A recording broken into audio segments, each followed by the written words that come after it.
Kundi la wahubiri kutoka kaunti ya Kiambu limewahimiza Wakenya kudumisha utulivu na umoja licha ya ongezeko la joto la kisiasa.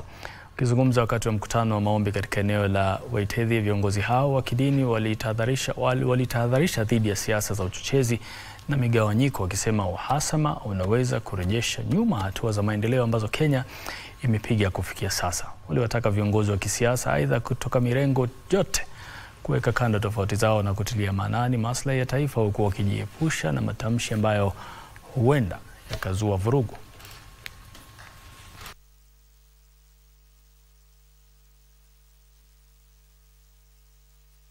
We as a church tunaombea umoja, uidhiano na watu waketi chini kwa pamoja waongee. Bendera ya Kenya tutailinda ili Kenya ikuwe ni Kenya moja, watu wa moja, na sisi ni madugu. Kuwe na roho moja na tukue kama brother na sisters. Sisi tukiharibu hii Kenya hakuna mahali pengine tutaenda.